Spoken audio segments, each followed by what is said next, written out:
What is up, guys and girls? Hurricane Liz here, and in this video I talk about how to get OnlyFans models for your agency. A lot of people have not only asked me this question, but they also doubt themselves and their ability to get models. But I'm going to share with you the number one tip, or the number one thing that they should keep in their pocket in order to snag these models from really large agencies. I think it's gonna be a shocker when you realize just how simple it can be with the use of this one single tip. So if you've ever wanted to start an OnlyFans agency, just didn't know how to go about it, this video is the one you should watch. So I am super fired up for this. Hope you're fired up. Let's do this. All right, so a lot of this is going to be off the cuff, and already straight away I'm going to go and address a couple things like, yeah, it's messy back here. That's only because I'm shipping my Walmart stuff out of my house right now, because I know there's going to be a smartass out there that's like, Liz's house is so dirty. Oh my God, it's horrendous. It's messy because I'm shipping right now, people. So please bear in mind that before it does become an eyesore. I know people are going to look back like, what are you shipping? It's none of your business, all right? Let's get to the good stuff. If you've ever wanted to start an OnlyFans agency and just are, first off, worried that you cannot find models, well, you don't want to have to worry, because let me tell you, that is possibly the easiest aspect of all of managing these models for OnlyFans. And the biggest problem that you will come into when this happens and when you decide and make that commitment to want to do so is convincing models to work with you. So a lot of people have expressed this worry, this fear, and it's what stops a lot of people. So I'm going to talk about that here in just a second. But first, just remember, my email is below in case you do want to jump on the phone and talk more about how you can accelerate the success of your OnlyFans agency. But let's jump into the whole model topic. So yeah, I understand there's a lot of agencies out there with a lot of experience, a lot of models that they manage, and they flex this simple fact. You can look on their websites and they have a long list of models that have some pretty tremendous numbers. And I'm talking tremendous numbers on their Instagram following, on their TikTok following, and things of that nature. And they're somewhat popular out there, right? There's a lot of models that have a lot of pull right now because of their popularity on all those platforms. And so how would you be able to sway a model who's possibly talking to one of these larger agencies and then yourself, who's brand spanking new and not really ever done this? Well, this is what you need to know, and this is what you should do. First off, from what I've seen, and I've seen a lot of models, I've talked to a lot of models on the phone, I've met them in person, I know a lot of them, so a lot of them are friends of mine, and I get to see the back end of what's going on. I get to see the contracts that they've signed, and then I ask them some questions in regards to what the agencies have promised them. This is the thing to understand about these agencies. The agencies are attracting these models because of their already existing client base of models, and because they'll do things that impress the models. Like, they'll have a really solid following on Instagram. The owner will be showing off with his Lamborghini, his watches and all that. But let me tell you something, the way that most of the time the owner got that is by just signing. At some point he managed to get one model that was extremely popular. He used that popularity to his advantage, and he basically just negotiated a contract split with this model. It could have been 50-50, or it could have been him only taking 30%. That is the number one way that they'll use to grab these models, is they'll give them a larger split. So and I've always told everybody they should shoot for a 50-50 split.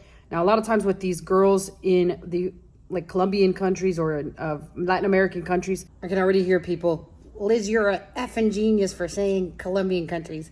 You know what I meant. Latin American countries, you can even get away with giving those girls as much as just a salary and taking 100% of what they earn. And there's a lot of people setting up entire houses over in Colombia to do this kind of thing. But the most complex thing of that whole puzzle is figuring out the banking. So that's an entire topic on its own. But back to what I was talking about. So these big agencies will offer girls really attractive splits, and that's why they'll sign. So here is what the big piece of the puzzle is, and what you're going to use to your advantage to be able to sway some of these girls to go with you, if not now, in the future. What you're going to tell them is, here, it's a simple fact. There's not a lot of really hardcore trained management companies out there. A lot of these bigger ones have relied just on their name or the ability of their owner to give off this lifestyle that they're living like they're some big shot. And what happens with this is that they aren't really reinvesting a lot of those profits to promote the model and to make them bigger. A lot of these existing models, they've already got huge followings. They've already got hundreds of thousands of Instagram followers. Some have millions of TikTok followers. So they're already doing daily TikTok lives and producing traffic to create subscribers. So a lot of times these big agencies, the only thing that they're doing is providing chatting services to them 24/7 around the clock. And again, this doesn't look too believable if you're a subscriber and seeing that a girl's like always online. Like, does this girl ever sleep? What's going on here? This girl's a robot. This is like a fembot. It's not a girl. So your fans will start to raise questions like that and start to wonder, like, what's going on with this girl? She's on 24/7. And so that is really the only unique service that they provide. It's not even a promotion method. So what you want to do with these girls is you want to point this out to them. You want to ask them, what is the agency that you're with really doing for you in terms of promotions? And I'm telling you this because I've seen it firsthand. I've seen it very much with some of our newer girls that eventually leave their agency because they're frustrated because they see this. They see like, hey, I'm making 10 grand and all I really see this agency doing, or all I really know that they're doing, is chatting. So they feel like, okay, they can do that themselves, which they can't. Trust me, they can't. We've seen that with some of the models that I've showed you guys that we've had with stats of where they used to be while they were with us and now where they're at once they've gone. There's one that I always talk about, and I've shown her numbers. Now she's down to back to where she was before she started with us at $1,000, and her fan base has been cut by 70%. So if you're a good marketer and a good agency owner, you'll be doing these and you'll be reinvesting some of the profits that you make from your girls, especially girls that are kicking ass. Like I'm talking these girls, you see them, they come in and they're doing like 20K already. You know, you could 3x that quite easily by reinvesting some of the profits, or once they prove that they're going to be dedicated to their craft, investing some of your own money to help them make more money, because the more money they make, the more money you make. So what you can say to them is like, say, look, I understand that you feel like I'm taking 50%, but here's the reality. I'm reinvesting almost everything that I make and putting it back into promoting you so that we are working together as a partnership. So what you can do is kind of lay out for them the strategies that you plan to implement in order to grow their channel or their channels. So that could be, you could say like, look, I'm going to make sure that you have multiple TikToks. I'm going to make sure that I put you on some dating sites. We're going to do some Reddit for you, and we might do some DM blasts, or lay out for them exactly what you plan to do and what you plan to reinvest with the money that you make together to build them up so that they're not just doing TikTok alone. You can say to them, I'm going to buy you some additional phones so you can have multiple TikToks and you can multicast simultaneously on all TikToks and go live across all of them containing different SIM cards from different parts of the country. So that kind of stuff matters. That kind of stuff shows that you know what you're talking about, and you're not just going to take their money and show this lifestyle, like you're living this lifestyle of this really successful agency owner who's merely not doing anything other than capitalizing on a girl's already hard work. So you want to show them like, look, here's what we're going to do. It's all laid out right here. I'm going to reinvest some of what I make. Obviously, I'm going to take some of that, put it in the bank, and market and do what I do best. But I'm going to reinvest some in you so that we make more money together as a team.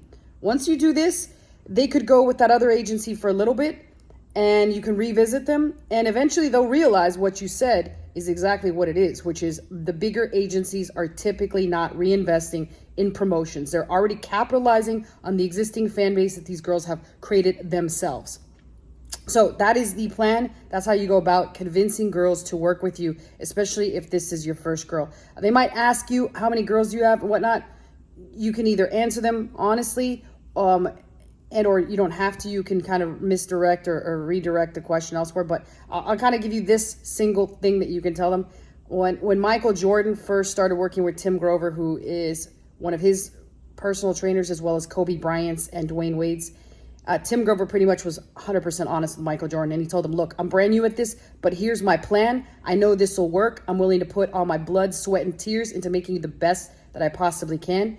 And if that's what you want to do together, then let's roll. And that's exactly what happens. So sometimes they will just give you a shot just because you are honest and you have a plan ready to implement in place, and they know that you have their best intentions on your mind. So that's pretty much it for this video. Again, my email is below in case you want to talk about how you can accelerate the success of your agency, just how I did my particular agency that I have with my partner. So that's a wrap.